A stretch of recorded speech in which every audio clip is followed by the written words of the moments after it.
Coming from a former lazy girl, okay, the only way I actually started to have discipline and be consistent is when I finally realized how you do one thing is how you do everything. I used to waste every single day of my life scrolling for hours, procrastinating my responsibilities, just like avoiding even like the smallest tasks. And I just felt so stuck, so unmotivated, so depressed. And then when I finally realized that how I handled the little things like setting my alarm, actually waking up to it instead of snoozing it 10 times in a row, making my bed in the morning, going to work out instead of putting it off to the next day. All these things that seem really small, they actually really add up to set the tone for how you do literally anything else in life. Be the most talented person, but if you don't have that determination and drive, then what will become of it? You know, it's not just going to magically happen because you're talented.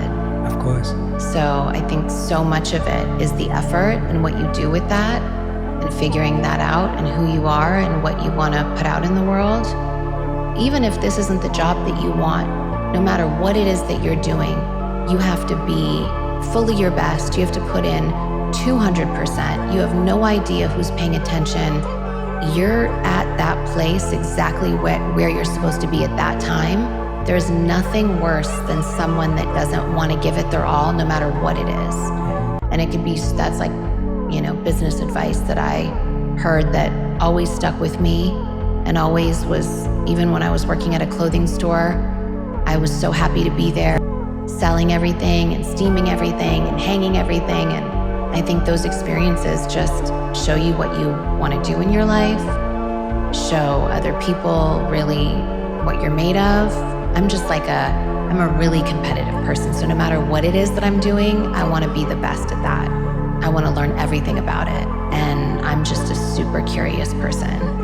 Stop giving yourself so many options. If you want to be disciplined to the point where you actually see a positive change in your life from it, you have to have certain non-negotiables. Your brain loves comfort and efficiency. So every time you give yourself an option between a harder option and an easier option, you're naturally going to choose the easier option. You have to start being so set on certain things that you don't even have a backup plan. Your mentality has to be, this gets done now or it doesn't get done at all. You're trying to go to the gym, your brain should not be saying, oh, I can go at 7, or you know what, I can go after lunch, or you know what, no, I can go when I get home from work. No.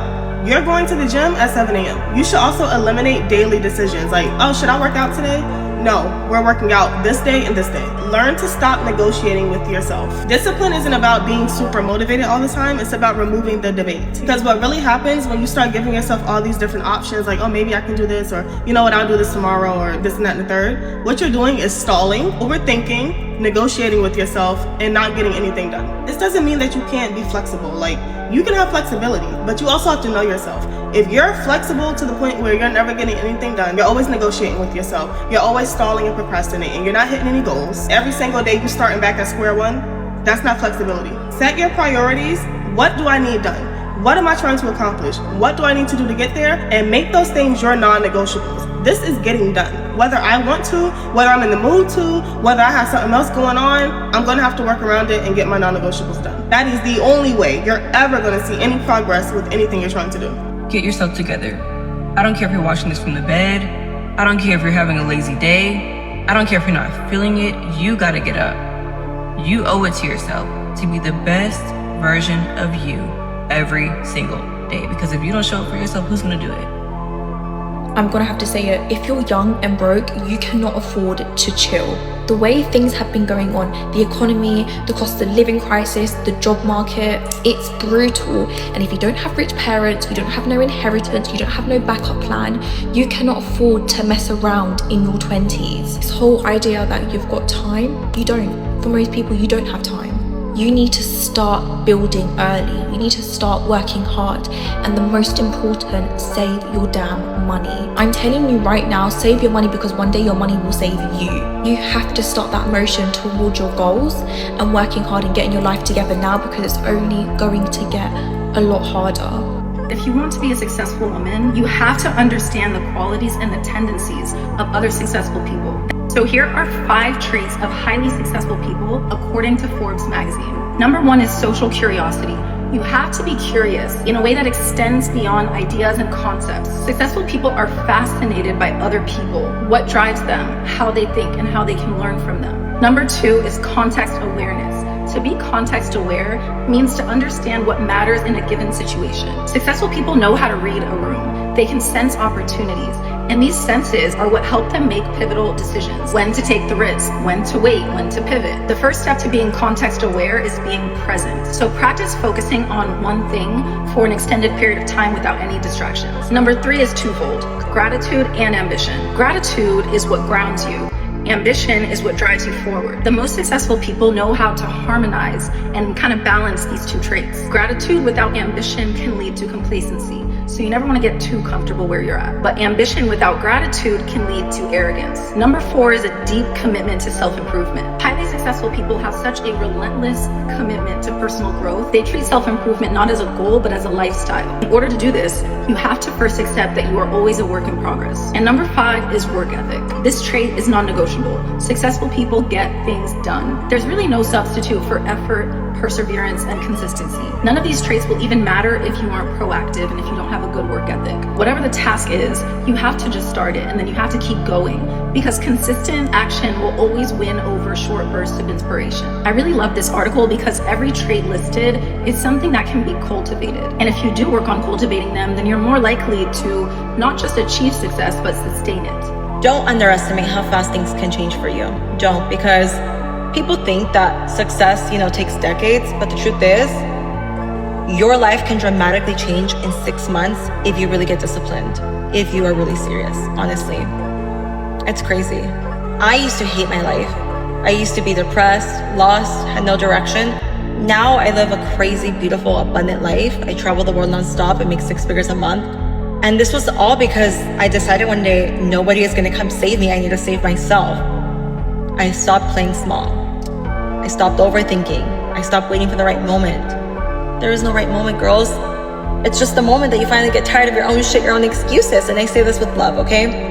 You could literally be one decision, one product, one opportunity, one season of discipline from changing your entire life. It's crazy. You could literally be one chapter away if you just start writing it. So let this be a reminder to just bet on yourself a little bit harder, okay? Your breakthrough can literally happen way faster than you could have ever imagined. Do not spend your young 20s doing something that you don't enjoy. Let me explain something to the girls right now. You have too much power to be stuck at a 9-to-5 job, working in a cubicle. Way too much power for that, especially if you're young. To already hate your job and you're 22 and you're doing the same thing every single day. Like, there are just so many opportunities out there, and right now especially, you have so much power with interviewing for jobs, making connections with people, and really just discovering the world in general. And if it's like going to med school because you want to be a doctor, like, different situation. I'm talking about someone that just has no clear path for like what they want to do, and it's just doing a job just to make $20 an hour. Like, this is our time to go explore, to figure out who we are before we get like trapped and like have to start a family and everything. So use your power, go out, go explore, go do all those things. Because life as a woman is so much different than a guy. Like, we have to take this precious time now. If you're a woman, go harder than these men. Hustle harder, grind harder, work harder, want for nothing. Get everything that you want out of this life and then get some more after that.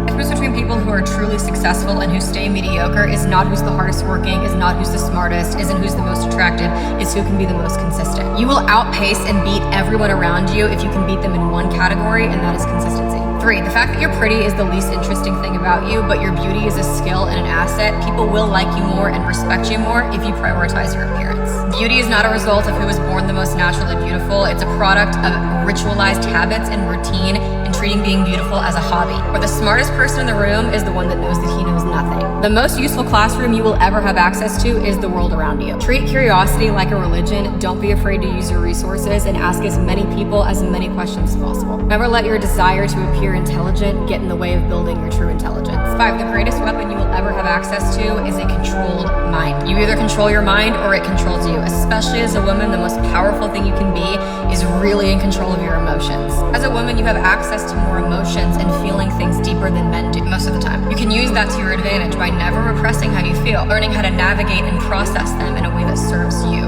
6, do what you love and the money will follow. You will get where you want to go 10 times faster if you just play to your strengths, but you're so busy trying to prove to everyone else that you're good at things that you're not good at. It doesn't matter how dynamic you are, how good you are at a million different things. Everyone has one thing that they are built to do. Do that. 7, build it and they will come. So many people fall victim to the paralysis of analysis. Do not focus on making something perfect. You have to make it exist first. Sitting on ideas and not taking action and stagnation because you're trying to make it perfect is going to hold you back 10 times more than if you would just start and make it perfect later.